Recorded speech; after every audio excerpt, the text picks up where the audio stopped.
Hoy es el día de salvación. Estás escuchando el podcast Gracia de Verdad, del servicio dominical en la Iglesia Cristiana Bautista La Gracia. Te invitamos a disponer tu corazón para este tiempo y prestar especial atención a lo que el Señor quiere hablar hoy a tu vida.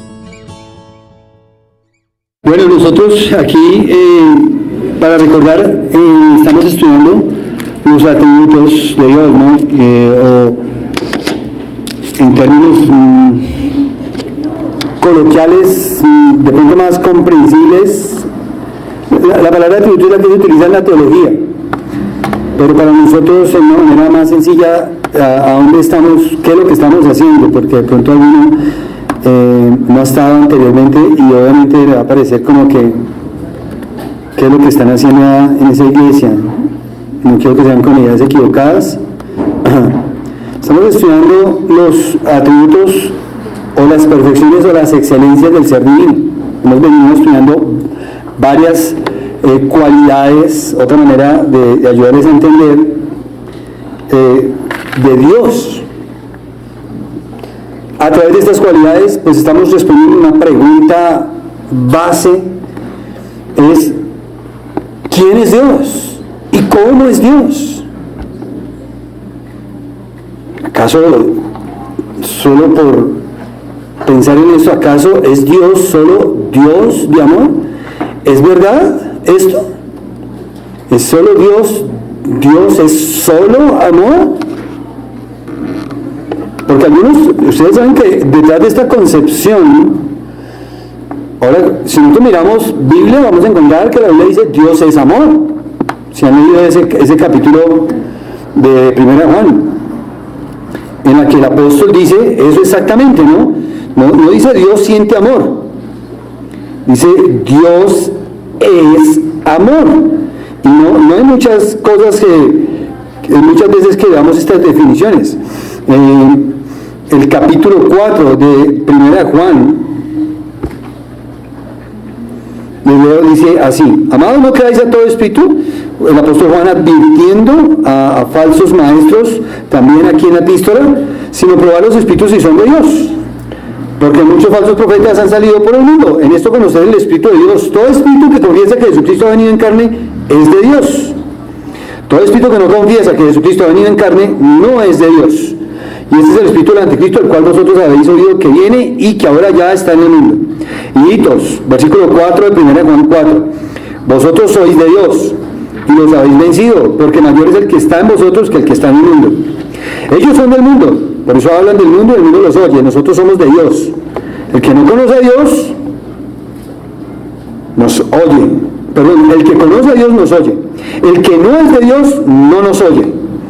En esto conocemos el espíritu de verdad y el espíritu de error. Ahora mire cómo cambia el versículo 7. Dice: amados. Claramente siempre es una referencia apostólica para dirigirse al pueblo de Dios, a los amados de Dios, ¿no? Los santos, los santificados, los redimidos, los rescatados, los elegidos.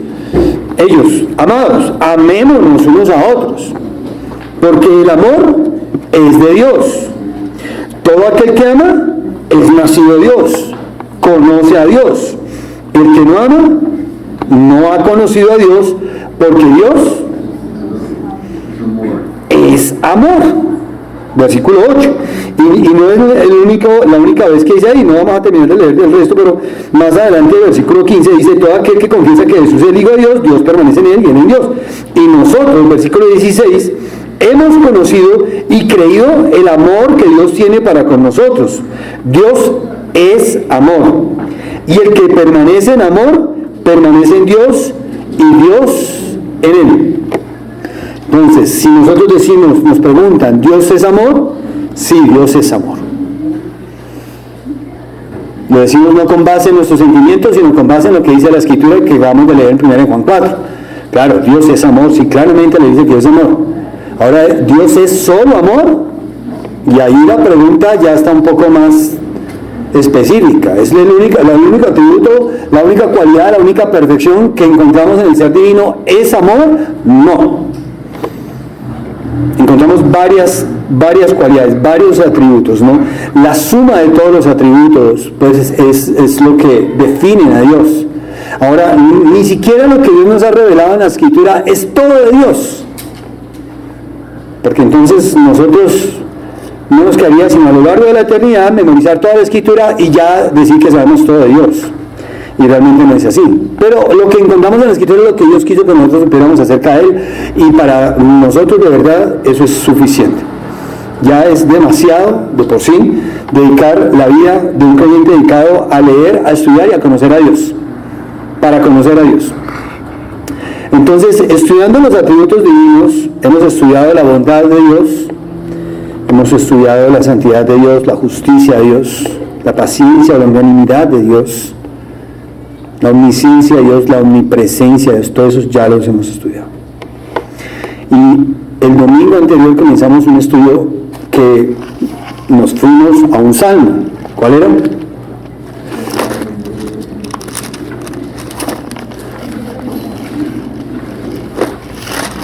Sí, un salmo que resalta ese atributo o perfección que estamos estudiando, que es el Salmo 136, que se titula Alabanza por la misericordia eterna de Jehová. Y los 26 versículos del Salmo 136 constantemente nos señalan la misericordia de Dios, porque cada versículo en su segunda parte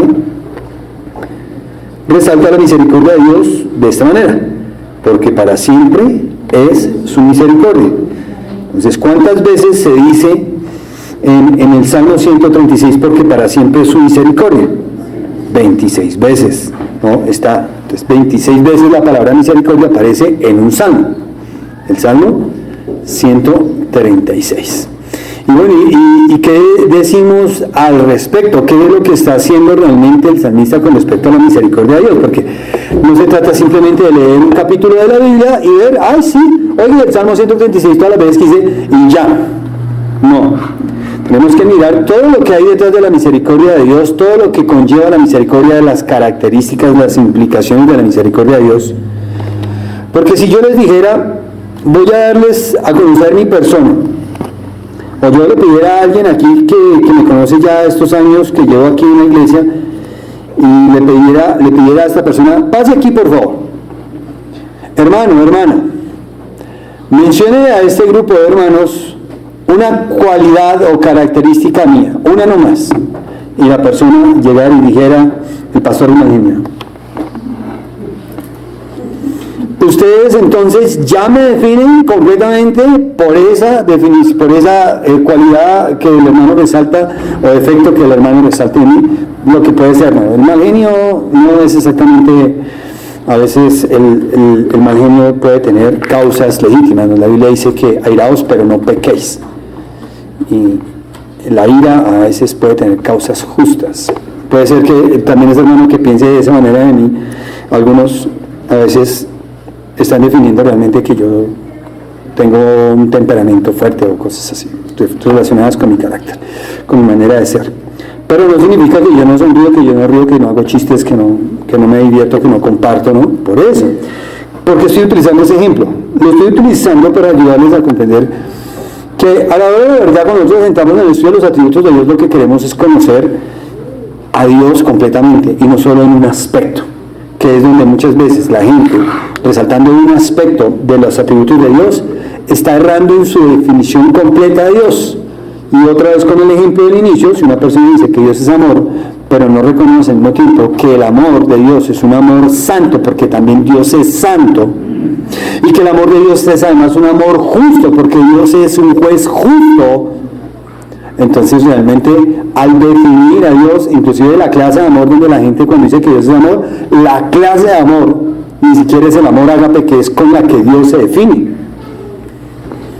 Ese amor ágape es amor espiritual, es amor divino, es amor sobrenatural, contrario a la clase de amor que nosotros practicamos o conocemos, amor romántico, amor eros, amor filial o familiar. El amor de Dios es un amor que nos manda a Dios a practicar. Aquí leímos en 1 Juan 4, pero es eso, no podemos, el carácter de ese amor es eso, espiritual y sobrenatural. Por eso es voluntario y es sacrificial, tiene que ser sobrenatural.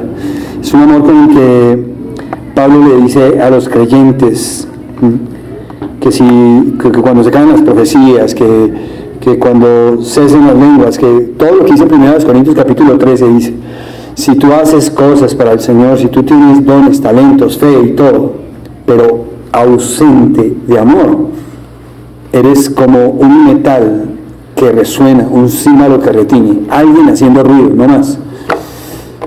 Porque el amor es sufrido, benigno, no tiene envidia, no se jacta, no hace nada indebido, etcétera, etcétera, ¿no? Primera de los Corintios 13, 4 en adelante hasta el versículo 8. Y luego dice que permanece en la fe, la esperanza y el amor, estos tres, pero el mayor de ellos, el amor. Y esta introducción, esta mención del amor viene dirigida del apóstol Pablo a una iglesia que estaba llena de conflictos entre ellos, con una cantidad de temas, donde la iglesia estaba actuando en la carne, básicamente es lo que pasaba, no era este amor espiritual que produce el Espíritu Santo, no, en su fruto, amor, gozo, paz, paciencia, benignidad, bondad, fe, mansedumbre y templanza. Y entonces, claro, oiga, no, hermanos, el apóstol Pablo tiene que darles una definición del amor para que ellos entiendan. Ahora, Dios es amor, pero mire la clase de amor que Dios es. Eso sería una buena manera de responder a una persona que tiene así, o rearguirle en su pregunta, diciéndole, ¿Dios es amor? Sí, claro. ¿Qué clase de amor es Dios para ti? Y podemos ir a 1 Corintios y darnos cuenta que se parece esto a la clase de amor en la que tú crees que Dios es, porque la clase de amor para el hombre natural es un amor permisivo, egoísta, licencioso, mundano tal vez, nada realmente a lo que la Escritura dice.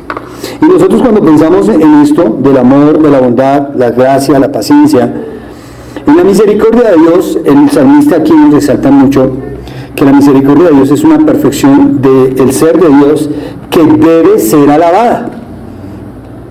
Y por eso la primera palabra con la que inicia el Salmo 136 es alabada a Jehová. Y dice, porque Él es bueno. En efecto, eso es un atributo del Señor, y dentro de la bondad de Dios está su misericordia. Para siempre es su misericordia. Y algo por lo que el creyente debe estar alabando al Señor en sus oraciones, en sus momentos de alabanza, es la misericordia de Dios, algo que debe estar allí, porque es una cualidad que debe ser alabada. Además, que a la luz de lo que hace el Salmo 136, de repetirnos 26 veces la misma frase, nos está resaltando que esta es un atributo que no solamente merece ser alabado, sino que merece mucha alabanza de nuestra parte, pero muchísima. La exhortación del Salmo 136, junto con otros versículos que hay por toda la Escritura, es adorar a Dios exaltando este atributo de su persona. Esto ya nos dice, ahora quiero que vean detrás de esto que les acabo de decir, la importancia de conocer este atributo. O sea, ¿cuántas veces nuestras oraciones están carentes de esto? Y alabamos a Dios por la misericordia, pero sin llegar a esta profundidad que el Salmo 136 nos instruye. Alábale, pero mucho, mucho. Y cuando un hombre o una mujer creyente comprende mejor este atributo, va a ser algo que va a estar permanentemente en su meditación, y consecuentemente con eso, este creyente va a entender que su relación con Dios, a través de la misericordia de Dios, le recuerda algo. ¿Qué nos debe recordar a nosotros? La misericordia de Dios. Bueno, vamos a hablar un poco de eso. ¿Qué nos debe recordar a nosotros la misericordia de Dios? Esta mañana, coincidencialmente, porque era la lectura de nuestro plan de lectura, leer el Éxodo 33, 31, 32 y 33, pero pasamos por el 33, así que les invito a abrir la Biblia en Éxodo 33. Seguimos en el estudio del atributo de la misericordia de Dios, y en Éxodo capítulo 33. Ya vimos el contexto, ¿no? Dios va a hacer un tabernáculo y se escoge 2 hombres, Bezaleel y Aholiab, dotados totalmente con su Espíritu Santo y llamados a fabricar todo para el tabernáculo de Dios. Señala el versículo 12 al 17, Dios hace un énfasis en guardar el día de reposo y que esto queda establecido para el pueblo de Israel a lo largo de sus generaciones, al final. Sin embargo, luego nos aparece en el capítulo 32 cómo el pueblo se corrompe y se fabrica un ídolo, guiado por uno de sus líderes. ¿Sí? Se fabrica un ídolo que es un becerro de oro que desde luego Dios reprocha. De una vez llama a Moisés y desciende al monte y no puede creer todo lo que está pasando entre el pueblo y toma acciones y medidas, ¿no? Toma el becerro que habían hecho, lo quema en el fuego, lo muele, lo reduce a polvo, lo esparce y se lo da a beber a los hijos de Israel. ¿No les parece una acción fuerte? O sea, pónganse a pensar, porque esto fue un trabajo, tener que coger ese becerro y deshacerlo otra vez, convertirlo en polvo y luego dárselos. Y luego en el capítulo 33, Dios hace una promesa de su presencia. Jehová dice a Moisés: anda, sube de aquí tú y el pueblo que sacaste de la tierra de Egipto a la tierra de la cual juré a Abraham, Isaac y Jacob, diciendo: a tu descendencia la daré. Yo enviaré delante de ti el ángel y echaré fuera al cananeo, al amorreo, al eteo, al fereceo, al heveo, a la tierra que fluye de leche y miel. Pero yo no subiré en medio de ti, porque eres pueblo de dura cerviz. No sea ¿qué? Uy. Note eso, por favor, si quieres subrayalo, ¿sí? No sea que te consuman en el camino. Pero espérate, porque Dios está hablando así, ¿no es? Oyendo por esta mala noticia, ¿vistieron? Luto. Ninguno se pone sus atavíos, porque Jehová le ha dicho: Moisés, Dios de Israel, vosotros sois pueblo de dura cerviz. En un momento subiré en medio de ti y te consumiré. Quítate pues ahora tus atavíos, para que yo sepa lo que te he de hacer. Los hijos de Israel se despojan de sus atavíos, y Moisés entonces toma el tabernáculo, lo levanta lejos fuera del campamento, y Dios lo llama allí y dice: a cualquiera que buscara a Jehová saldrá del tabernáculo de reunión. Aquí va a estar la presencia de Dios, no con este pueblo. Versículo 11: hablaba Jehová a Moisés cara a cara, como habla cualquiera a su compañero. Algo muy particular. Y sigo leyendo. Versículo 11: él volvía al campamento, pero el joven, su hijo de Nun, su servidor, nunca se apartaba de medio del tabernáculo. Dijo Moisés a Jehová: mira, tú me dices a mí, saca a este pueblo, y tú no me has declarado a quién enviarás conmigo. Sin embargo, tú dices: yo he conocido por tu nombre y has hallado también gracia en mis ojos. Ahora pues, si he hallado gracia. Entonces aquí tenemos también la gracia. Siempre la gracia y la misericordia están juntas constantemente, y lo notamos a lo largo de las Escrituras. Si he hallado gracia en tus ojos, te ruego que me muestres tu camino para que te conozca y halle gracia en tus ojos. Mira que esta gente es pueblo tuyo. Él dijo: mi presencia irá contigo, te daré descanso. Y Moisés respondió: si tu presencia no ha de ir conmigo, no nos saques de aquí. ¿Y en qué se conocerá aquí que he hallado gracia en tus ojos, yo y tu pueblo, sino en que tú andes con nosotros, y que yo y tu pueblo seamos apartados de todos los pueblos que están sobre la faz de la tierra? Jehová dijo a Moisés: también haré esto que has dicho, por cuanto has hallado gracia en mis ojos y te he conocido por tu nombre. Él entonces dijo: te ruego que me muestres tu gloria. Y le respondió: yo haré pasar todo mi bien delante de tu rostro, y proclamaré el nombre de Jehová delante de ti, y tendré misericordia del que tendré misericordia. Seré clemente para con el que seré clemente. Digo más: no podrás ver mi rostro, porque no me verá hombre y vivirá. Y aquí entonces tenemos una mención de la misericordia de Dios en estos versículos, pero era necesario repasar este contexto de lo que ha pasado. Supremamente importante, porque les hacía una pregunta, ¿no? ¿Cómo es que viene la misericordia a nosotros? ¿De qué? Y es particular, es precisamente, la misericordia es un atributo, una excelencia en Dios que nos recuerda a nosotros constantemente cuál es nuestro estado, cuál es nuestra condición delante de Él. ¿Cuál es nuestro estado? Bueno, el hermano José Gustavo pasó aquí y replicó el mensaje de la lectura, ¿no? Y dijo, sí, la iglesia también a veces es dura de servicio. Oh, sí. Ahora que la iglesia, estamos hablando de nosotros, los que estamos aquí, porque la iglesia son los creyentes. Nosotros los creyentes somos así como Israel, un pueblo de dura de servicio.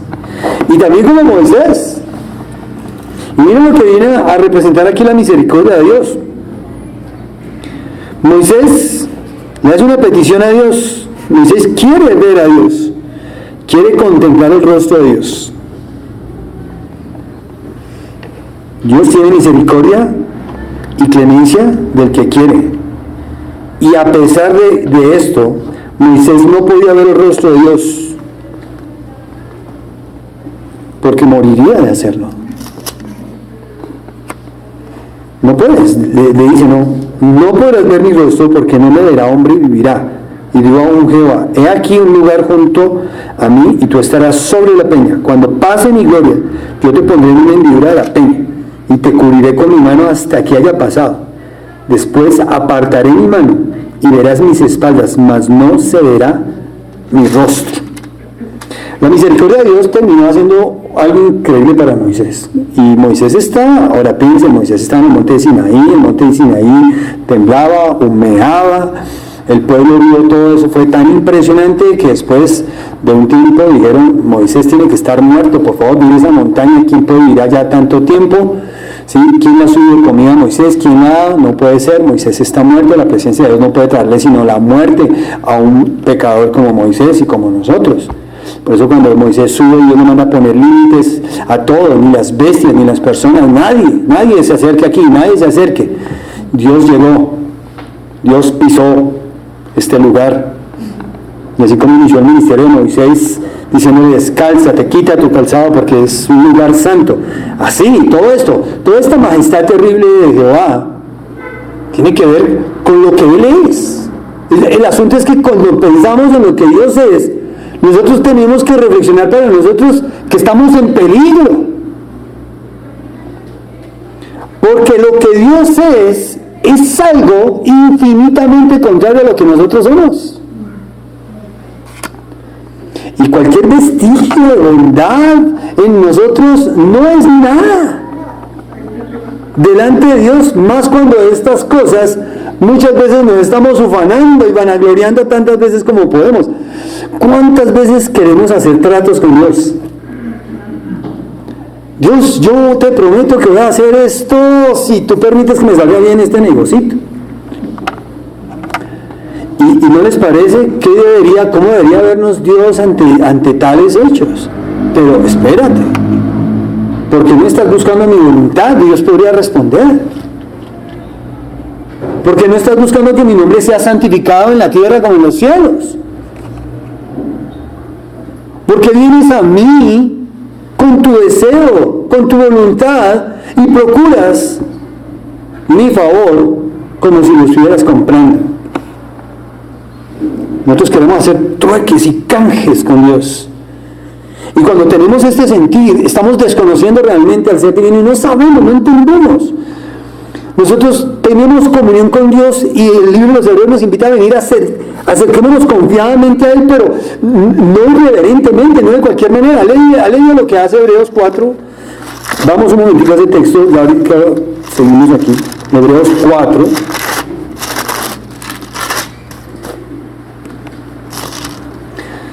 Por tanto, ya bueno, esa palabra nos está pidiendo de antemano el contexto. Temamos, comienza el capítulo 4 de Hebreos, temamos, no sea que permaneciendo aún la promesa de entrar en su reposo alguno de vosotros parezca no haberla alcanzado, porque también a nosotros se nos ha anunciado la buena nueva como a ellos, pero no les aprovechó el oír la palabra por no ir acompañada de fe en los que la oyeron. Pero los que hemos creído entramos en el reposo de la manera que dijo, por tanto juré mi ira, no entraré en mi reposo, aunque las obras suyas estaban acabadas desde la fundación del mundo. Porque en cierto lugar dijo así el séptimo día y reposó Dios de todas sus obras en el séptimo día. Y otra vez aquí, no entrarán en mi reposo. Por tanto, puesto que falta que algunos entren en él, aquellos a quienes primero se les anunció la buena nueva, no entraron por causa de desobediencia. Otra vez determina un día, hoy, diciendo después de tanto tiempo por medio de David, como se dijo, si oyeres hoy su voz, no endurezcáis vuestros corazones, ¿no? Pueblo de dura cerviz. Porque si Josué les hubiera dado el reposo, o sea, en la conquista de la tierra prometida, no hablaría después de otro día, por tanto queda un reposo para el pueblo de Dios. Porque el que ha entrado en su reposo también ha reposado sus obras como Dios de las suyas. Versículo 11. Procuremos pues entrar en aquel reposo, para que ninguno caiga en semejante ejemplo de desobediencia, porque la palabra de Dios es viva y eficaz, y más cortante que toda espada de dos filos, penetra hasta partir el alma y el espíritu, las coyunturas y los tuétanos, y discierne los pensamientos y las intenciones del corazón. Y no hay cosa creada que no sea manifiesta en su presencia, antes bien, todas las cosas están desnudas y abiertas a los ojos de aquel a quien tenemos que dar cuenta. Y el capítulo 4 comenzaba diciendo temamos, entonces inmediatamente para dar una actitud de inhibirnos, de acercarnos a Dios, espérese. Pero él mira lo que sigue diciendo, por tanto, teniendo un gran sumo sacerdote que traspasó los cielos, Jesús el Hijo de Dios, retengamos nuestra profesión. Porque no tenemos un gran sumo sacerdote, porque de él está hablando, que no pueda compadecerse de nuestra debilidad o de nuestras debilidades, sino uno que fue tentado en todo según nuestra semejanza, pero sin pecado. Acerquémonos pues confiadamente, y dice allí, al trono. Y hay que detenernos porque vamos a la gracia, a la misericordia y esto, hallar gracia y para el oportuno socorro, pero espérate, estamos acercándonos al trono. Aquí se acercamos confiadamente al trono. Por eso es que hay que tener cuidado, hermanos, con nuestra manera de acercarnos a Dios. Hay que ser un poco estamos entrando adecuadamente. Está pasando algo y vengo a Dios con un corazón como el del pueblo de Israel que salió de Egipto, la generación querellosa. Vengo a Dios quejándome y en últimas de él, porque el pueblo se quejaba de Moisés, pero al último finalmente se estaban quejando de Dios. Entonces un esposo, un ejemplo, se puede estar quejando de Dios por su esposa. Y entonces se lo puede estar diciendo de mil maneras, no, es que tú no eres así, tú no eres así. Espero que ninguno esté diciendo es que tú no funcionas como mi mamá, porque es que, pues no, que su esposa no es su mamá, por eso es que Dios nunca va a pasar eso. Ayúdela, anímela, rodéela de personas que le ayuden, en fin, en internet hay excelentes videos, y cuando no quede bien, pues pida un domicilio. Pero indirectamente podemos estar en eso, quedándonos, ¿no? Quedándonos de nuestros hijos, quedándonos de la iglesia, quedándonos del gobierno. Pensaba realmente, la otra vez estaba orando por el gobierno, a mí me cuesta montones, pero ciertamente Dios sigue bajo el control y este es el siervo, este es el que Dios puso. ¿Sí? Como cuando puso a Nabucodonosor para enjuiciar a Israel, puede ser una manera de traer juicio sobre este país codicioso y perezoso que quiere todo fácil y que se ha pervertido en su corazón, lleno de ociosidad, abundancia de pan, porque Colombia es una tierra. La otra vez, por casualidad, vi un mapa con todo, un mapa lleno de relieves de todo lo que es Sudamérica,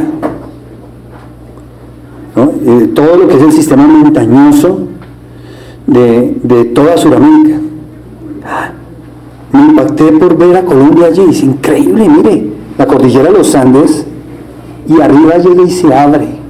Nosotros tenemos una geografía increíble, hermanos, increíble, que nos da lugar pues a una fauna, a una cantidad de recursos, increíble. ¿Cuántos países no desearían ser Colombia, estar en la posición geográfica que tiene Colombia? privilegiadísima también. ¿Usted cree que estamos aquí por casualidad? ¿Usted cree que es correcto estarnos quejándonos y quejándonos, desalentándonos y desalentando a otros? Animando a otros a vivir de quejas y repudio hacia nuestros gobernantes, en vez de, venga, oremos por eso, sí, duro, oremos por esa necesidad. No es eso, que lo que me está diciendo aquí el libro de los Hebreos, que acerquémonos pues confiadamente. ¿Qué es eso, acercarnos confiadamente a lo último? Que es lo que está diciendo allí el autor de los Hebreos, ¿sí? Por tanto, acerquémonos confiadamente a tener la gracia. ¿Y qué es lo que ¿a qué nos está invitando? ¿Cuál es la actividad que el cristiano hace en función de Hebreos capítulo 4, 14? ¿Orar? Cuando yo estaba trabajando secularmente, me acuerdo que tenía varias compañeras que me decían: Galaxia, usted que está bien con el de arriba, puede orar por mí y por esto. Y la gente supone que usted está orando. ¿Usted de verdad ora todos los días? Y me dice: sí, yo me levanto temprano a orar. Y todo el tiempo estoy orando por una cosa y por la otra y todo. También en otra ocasión, esas las compartí otra vez, pero también para animarles con esto en sus propias vidas, trabajos y demás cosas, ¿no? Por eso lo comparto. Me senté en un comedor allá de la empresa donde almorzábamos, los que llevábamos almuerzo, y también un compañero me dijo: ¿me puedo sentar, Galaxias, con usted? Le dije: claro. Y él se sentó, sacó su comida, cogió la cuchara y me dijo: no, espere, demos gracias. Y él, como un freno así, y le quedaron unas... No, venga, demos gracias. Bueno, sí. Y yo oré por mis alimentos, oré por la vida de él. Bueno, y ahí eso suscitó que ahí entre las cucharadas hablamos de Dios. ¿Por qué? Es que tenemos que hacerlo. Orar sin cesar. No, hay una parábola que hablaba de la necesidad de orar siempre y no desmayar. Además tenemos que enfocarnos tanto cuando vamos a orar, que tenemos que orar en el Espíritu y tenemos que velar por estar orando en el Espíritu conforme a la voluntad de Dios. Y esto no se logra de la noche a la mañana, y no si nosotros no andamos ahí cerca de Dios, en comunión con Él, con su palabra, en la obediencia a las Escrituras. Vamos a estar pecando con Israel y luego pidiéndole a Aarón que nos haga un becerro.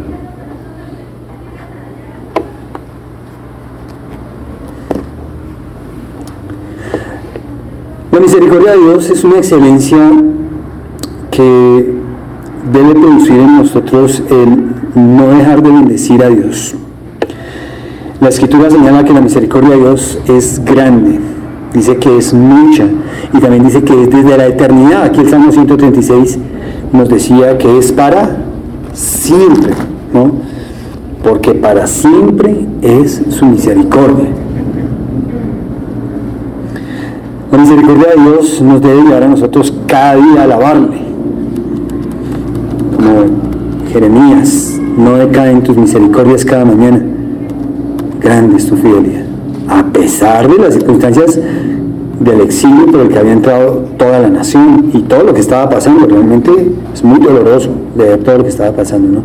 Hambre, miseria, destrucción, despojo, secuestro de los hijos. Nabucodonosor secuestra finalmente lo mejor de los muchachos, se los lleva para adoctrinarlos con todas las costumbres babilónicas. Tiene todas las peores intenciones en su vida, convertirlos en paganos, adoradores de Baal. Por eso le cambia el nombre a Daniel y le pone Belsasar, y a cada uno le da un nuevo nombre para lavarles el cerebro y darles otra identidad. Y no pudo, por lo menos en el libro de Daniel, la filosofía mundana de Nabucodonosor, el mismo esfuerzo del rey, no logró sus metas y sus propósitos con Daniel, Sadrach, Mesach y Abednego, Ananías, Misael y Azarías, sus nombres judíos. Entonces, ¿por qué nosotros vamos a temer que si yo tengo hijos acá, no, el diablo se los va a comer vivos? Pues hermanos, si usted no hace su tarea, claro, eso sí. Si usted no confía en la misericordia de Dios, entiendo por qué piensa así. Entiendo sus argumentos. Los puedo aceptar humanamente hablando, pero le voy a decir una cosa: usted no está correctamente enfocado. usted le falta conocer más la misericordia de Dios y aferrarse mejor a ella. Porque esa misericordia de Dios es algo por lo que nosotros vamos a alabar a Dios. Yo alabo mucho a Dios cuando veo a mis hijos orando, sirviéndole.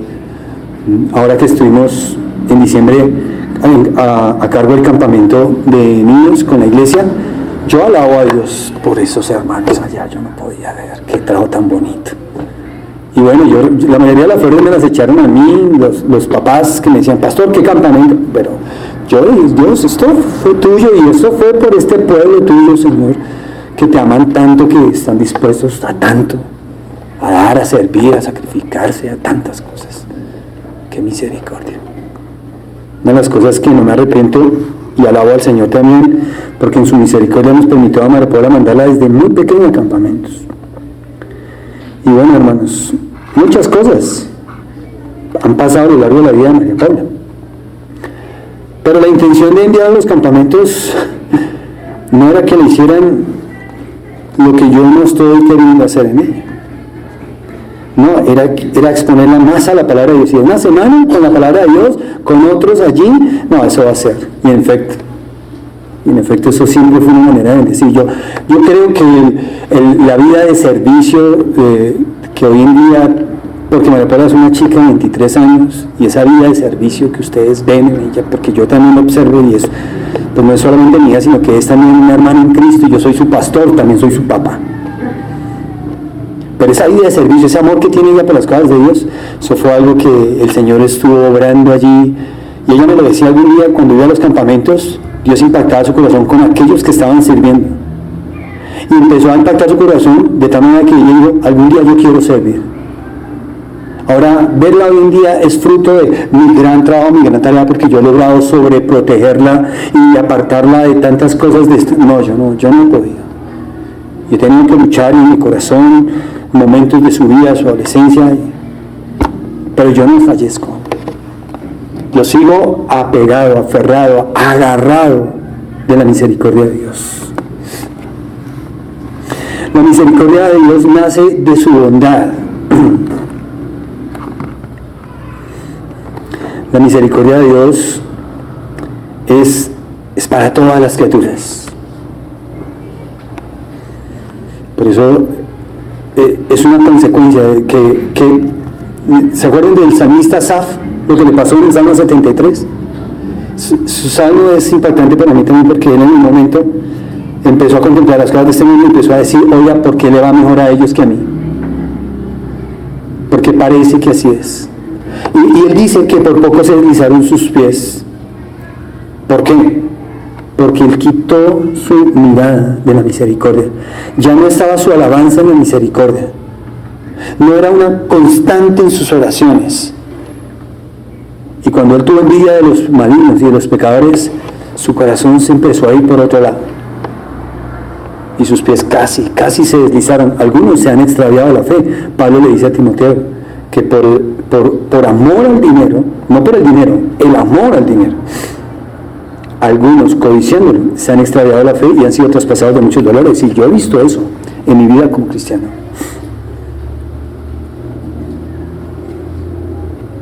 Todo lo que tiene que ver con el trabajo, todo lo que tiene que ver con la empresa, todo lo que tiene que ver con las riquezas, tiene un 90% de mi atención, de mi tiempo, de mi espacio, de mi dedicación. Después de eso, le daré a Dios lo que me quede. Entonces te queda un 10%. Y ya quisiera uno que ese 10% fuera completo, el 10%, ¿no? Que yo diría, piensen un momentico lo siguiente para buscar una aplicación a esto. De 7 días a la semana nos congregamos 2. De 7 días a la semana, ¿qué porcentaje es ese? De 7 días a la semana nos congregamos 2 días. De esas 24 horas de cada día, nos reunimos aquí de 9:30 a 12:30, 1 de la tarde. ¿Cuántas horas son? 4 horas, 3 horas. El miércoles nos reunimos 2 horas, de 6:30 a 8:30. 6 horas. ¿Cuántas horas tiene una semana?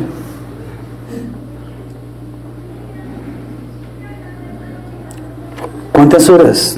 Si venimos a los servicios, ¿cuántas horas le estamos dando al Señor? ¿Lo más o lo menos? ¿Lo menos? Entonces, ¿por qué no nos congregamos fielmente? ¿Sabe por qué? Porque todavía pensamos que le estamos dando mucho al Señor. Porque seguimos dependiendo de nosotros, de nuestras obras, de nuestros actos. Porque todavía no nos damos cuenta que somos totalmente dignos de tener esto, una iglesia local, donde reunirnos, donde escuchar la palabra, donde tener comunión con otros. Porque todavía sigo demasiado egocéntrico y encerrado en mí mismo, de tal manera que tampoco me importan las necesidades de otros, porque es que no me importan, es la verdad, no me importan.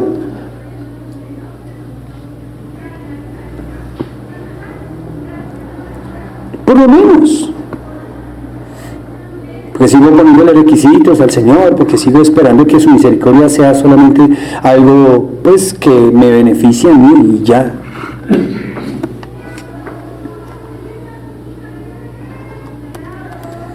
En la misericordia Dios muestra una inclinación a querer aliviar nuestras necesidades, nuestra miseria. Porque lo que hace la misericordia de Dios es recordarnos a nosotros la existencia del pecado y cómo eso nos ha afectado. ¿Ustedes creen que todo esto que está pasando hoy en día en nuestras vidas, en este mundo, es puro azar, pura casualidad? Es una maquinaria moviéndose y aplastando a los que están adelante, que no logran quitarse del camino. No siempre a primera vista nosotros distinguimos la misericordia de Dios. Ciertamente lo tenemos que hacer, tenemos que alabarla y tenemos que hacerlo en gran manera, pero no siempre la estamos distinguiendo.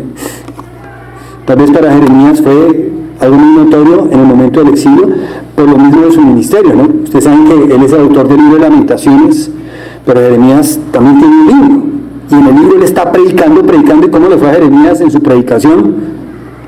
Mal. Nadie. Parece ser que nadie lo quiso oír, nadie atendió. Y finalmente viene y entra al exilio. Y luego Jeremías llora y lamenta. No puede ser, este pueblo atrajo males sobre su vida.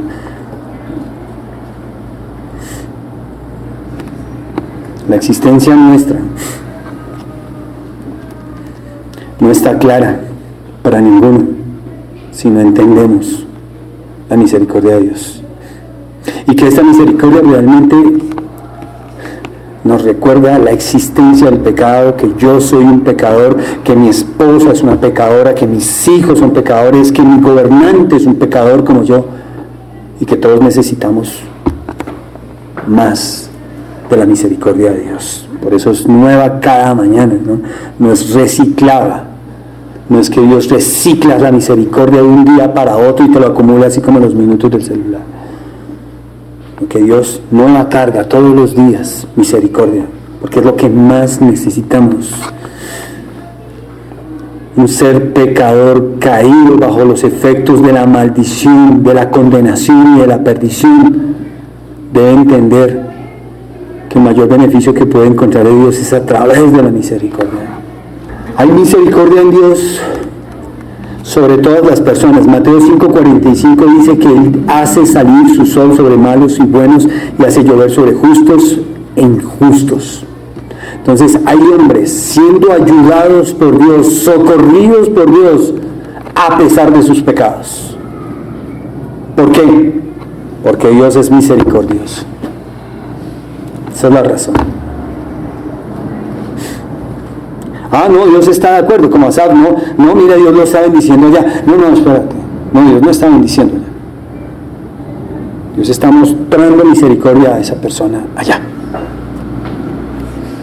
Él es ayudado, socorrido, a pesar de su estado pecaminoso. Todavía dentro de la iglesia, ¿no? Hombres y mujeres, estamos siendo ayudados y socorridos a pesar de nuestro pecado. A pesar de nuestro pecado, estamos aquí. Por la pura misericordia de Dios. La misericordia hay que entenderla también en un aspecto importante, hermanos. La misericordia divina, tenemos que recordar que a través de ese pasaje de Éxodo que vimos, cuando Dios dice tener misericordia el que quiera tener misericordia y seré clemente para con el que quiera, es muy importante entender que la misericordia no es algo que Dios nos debe. no es algo. Si Dios nos da lo que nos debe, perdidos todos. La misericordia entonces en este sentido, como lo muestra la Escritura en ese pasaje de Éxodo 33, 19, si no estoy mal, vuelvo aquí un momentico a abrirlo.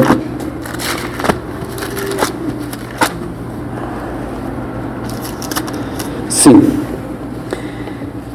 es soberana. Esto de que la Escritura diga que la misericordia de Dios permanece para siempre, no implica que la misericordia de Dios en este momento es dada a todos, pero porque Dios quiere.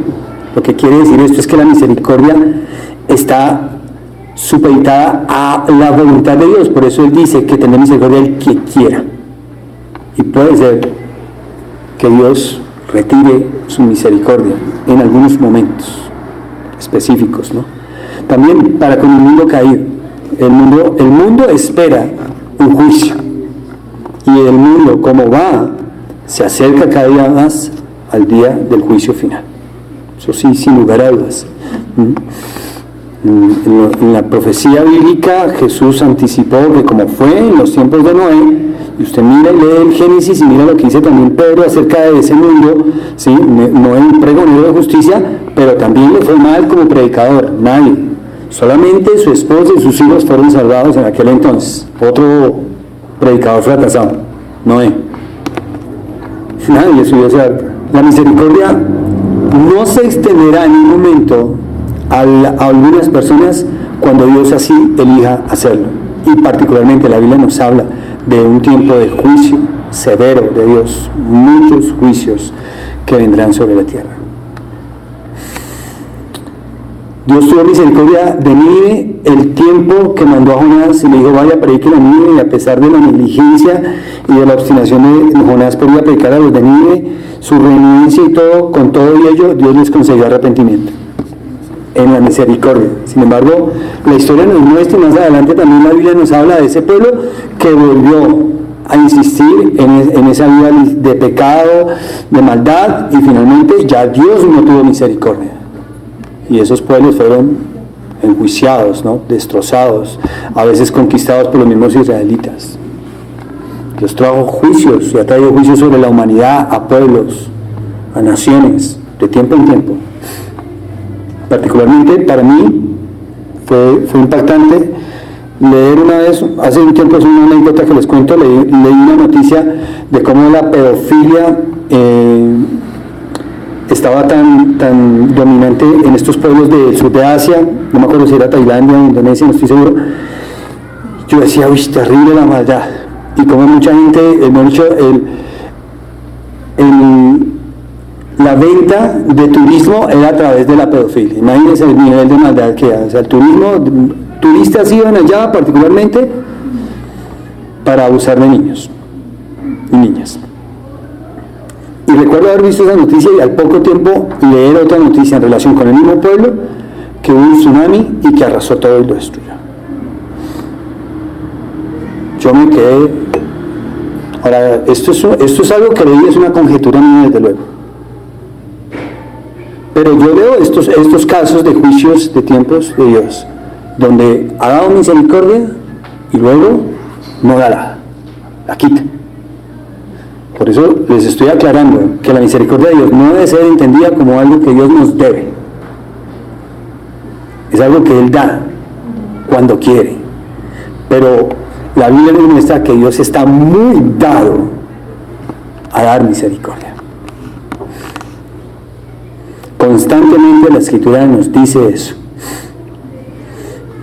Así que tenemos que tener en cuenta, con referencia a la misericordia de Dios, que aunque Dios jamás va a dejar de ser misericordioso, no por ello significa que la misericordia de Dios siempre va a estar ahí a la mano, al alcance de una persona que obstinadamente, a pesar de la misericordia ya mostrada en otros momentos, persista en seguir en su vida de pecado. Y por eso también La cualidad de la misericordia de Dios nos debe generar a nosotros un cierto temor, ¿no? Lo que no quiero es que ninguno se vaya pensando, no, yo puedo seguir con esa bolita que tengo allá, de la que pues ni el pastor ni la congregación sabe, nadie sabe, ¿no? Nadie sabe lo que yo estoy haciendo allá. Solo Dios sabe, pero gracias, porque Dios es misericordioso. No te equivoques.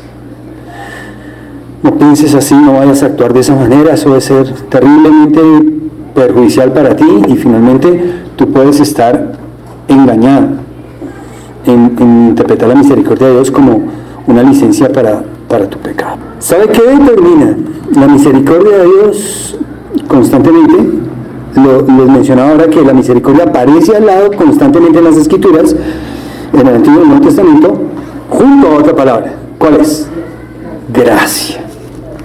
Constantemente la lectura para nosotros de la Biblia nos deja ver que la misericordia y la gracia parecen ser hermanas inseparables.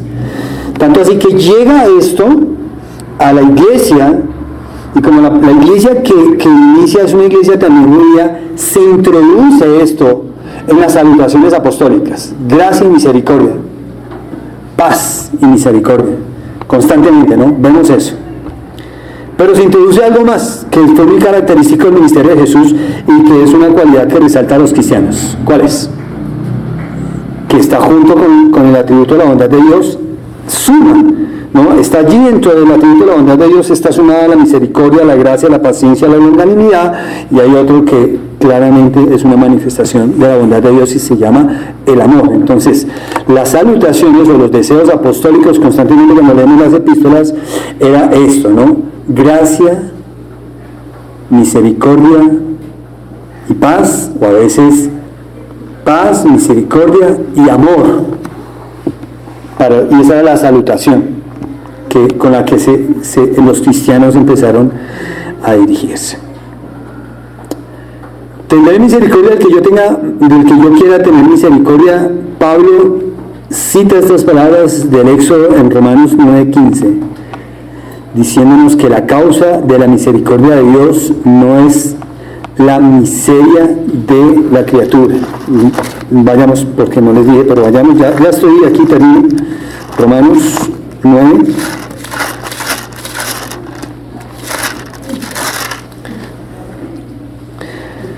¿Qué pues diremos? ¿Que hay injusticia en Dios? Ustedes saben por qué, ¿no es cierto? Porque el mayor servirá al menor. Está escrito: a Jacob amé, a Esaú aborrecí.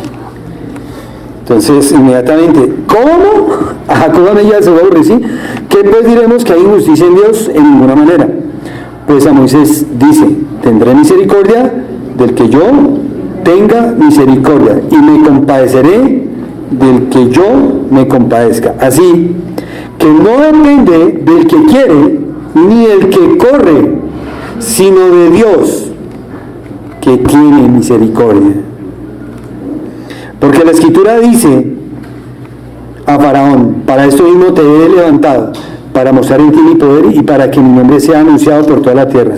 De manera de que de quien quiere tiene misericordia, y al que quiere, ¿qué dice? Endurece. Al que quiere endurecer, endurece. Aquí claramente, al último, en el estudio de la misericordia de Dios debemos tener esta salvedad, este cuidado hacia considerar que porque Dios es misericordioso, nosotros podemos vivir de cualquier manera sin consecuencia ninguna, porque Dios es misericordioso. La causa de la misericordia, como nos dice Pablo y nos explica aquí en Romanos 9:15, refiriéndose al pasaje de Éxodo capítulo 33 versículo 19, es que la misericordia de Dios no es causada por la desgracia del hombre, por el pecado del hombre. Es decir, que Dios no comenzó a tener misericordia cuando el hombre pecó. Dios ya era misericordioso antes que el hombre pecara, y el huerto y todo lo que Dios hace, nos narra el Génesis, nos muestra cuánto de esto, ¿no? Porque todavía, a pesar de ser hechos de las manos de Dios, tenemos una calidad de criaturas, somos criaturas. Yo pienso en la criatura que tenemos en la casa, que ahorita cuando llegue me va a batir la cola. Porque ella, aunque no tiene reloj, no sé cómo hace, a la 1:30 viene y baila. A las 8:30 de la mañana, cuando son las 9, como que viene y te da una vuelta y te dice, ya se pasó el tiempo. Así lo interpretamos nosotros. Y a las 8:30 de la noche, esos son los horarios de comida de Pelusa. Y ¿saben? A veces se nos ha pasado darle comida. A veces se nos ha pasado. Pero le justificamos y le decimos, bueno, estás muy gorda, mejor que no comas tanto. Molestamos con el animal. Y el animal depende todo el tiempo que nosotros le demos de comer. Le demos de beber. A veces está por ahí, hay que tener el animalito y a uno le dice, no tiene una gota de agua. De alguna manera yo represento la misericordia de Dios para ese animal, ¿no? Nosotros en casa como familia, porque no solo yo vivo pendiente del animalito. Pero piensen un momentico en nuestro estado como seres humanos, hechos a la imagen de Dios, rebelados contra Dios, contra nuestro Creador. Si lo que nosotros somos o hacemos influyera a Dios en su misericordia, entonces Dios sería la causa de lo que nosotros somos y podríamos justificar el pecado, ¿no? Pero cuando Dios tiene misericordia, Él lo hace porque eso es de su agrado, porque eso está de acuerdo con su ser, con sus propósitos, con todas sus perfecciones divinas. Sin embargo, la misericordia de Dios queda así restringida en la voluntad de Dios a que Él la dé al que quiere, cuando quiera. Por eso yo pienso que muchas veces, de verdad que sí, hermanos, muchas veces yo le oro al Señor cuando me piden que ore por la salud de alguien o algo. Ustedes, en mi corazón yo quisiera tener el poder de sanarles. Yo quisiera la sanación de ellos. Yo quisiera, Señor, pero siempre tengo que venir humilde. Señor, ten misericordia. Yo no puedo venir endurecido en mi corazón, Señor, es que las personas se están matando a punta de esa mala alimentación y de todo esto que estamos viviendo en este mundo con todos los productos excesivamente contaminados, repletos de químicos, que los están matando con ese consumo de esta industria de veneno. Cultivos llenos de químicos también. La gente no gusta la ensalada, pero sí que le gusta el dulce. Y cómo esto nos está afectando en nuestra vida. Pero yo puedo venir perfectamente a Dios, viniendo a su misericordia y dejando de lado mis prejuicios, mi conocimiento y todo lo que yo haya entendido acerca de un tema. Señor, ten misericordia. No importa si esa persona lo que le está pasando se lo buscó, ¿no? Como nos puede pasar en algunos casos. Hay gente que a veces pasa por situaciones, pero se lo buscó. Lo dije, ¿no es cierto? Esa es una frasecita que a veces María Paula chiquitica se quemó una mano con una plancha. Y yo vivía diciéndole, hija, no cojas la plancha. Yo no sé por qué a ella le gustaban tanto las planchas, pero yo me preocupaba. Y lo bueno fue que fue a mí, yo a planchar una camisa mía, un día puse la plancha así, cuando ella dijo, ¡ay! Y yo volteé a mirar, ¿qué pasó? Y yo ya estaba así como, ven mamita, déjame ver. Y ahí le quedó el video de la plancha. Inmediatamente te dije, mi amor, te dije. ¿Pero qué hice? De malas, no. Entonces, a pesar de que es así, es soberana la misericordia, sigue siendo un recurso por el cual tenemos que alabar a Dios y clamar a Dios constantemente por todas las cosas que están pasando. Yo le digo a Dios también respecto a nuestros gobernantes: Señor, ten misericordia de estos pueblos, ten misericordia de esta nación, ten misericordia de nosotros aquí en Chía. Ayúdanos, Señor, ten misericordia. ¿Qué más le puedo decir a Dios? ¿Qué más le puedo decir a Dios acerca de eso? La Biblia dice claramente que Dios nos salvó no por obras de justicia que nosotros hubiéramos hecho, Tito 3:5, sino por la misericordia de Dios. Los méritos de Cristo han dado lugar a que esa misericordia de Dios esté presente constantemente, sin falta, en la vida de cada creyente. Cada creyente tiene asegurada la misericordia de Dios para el resto de su vida. ¿Cuántos pecados Dios nos perdonó cuando nos perdonó en Cristo? Cuando tú confiaste en Jesucristo, ¿cuántos pecados Dios te perdonó? Todos. ¿Qué vas a vivir de ahí en adelante? ¿Sobre la base de qué? La misericordia de Dios. Todo el tiempo, la misericordia de Dios. Pablo dijo esto. Y piensen, la vida del apóstol y que era Saulo de Tarso y todo eso. Por la gracia de Dios soy lo que soy. Y su gracia en mí no ha sido en vano. Antes he trabajado yo más que todos estos, refiriéndose a los apóstoles, pero no yo. La gracia de Dios en mí. La salvación es la gracia. La misericordia ahora es un cheque abierto para que nosotros lo llenemos cada día. Tenemos un cheque cada día de misericordia de Dios. Y cada día tú le puedes llenar ahí de todo lo que puedas llenar. No hay nada que no cubra la misericordia de Dios. Para que sigas orando por tus familiares no creyentes, por tus hijos, por su salvación, sus vidas, tu esposo, tu hogar, tu familia, tu iglesia, tu país, todo. Desde el punto de vista de Dios, la misericordia se convierte para nosotros en una necesidad. Nos toca a nosotros ahora aprovechar ese recurso que tenemos en Dios mismo. Señor, te damos gracias por esta mañana, poder contemplar tu carácter, tu ser perfecto, divino, Señor, grande, majestuoso y terrible, a través de la cualidad, el atributo de la perfección y la excelencia de la misericordia, Señor. Esta misericordia tuya, Señor, que disipa pues nuestras quejas, que disipa, Señor,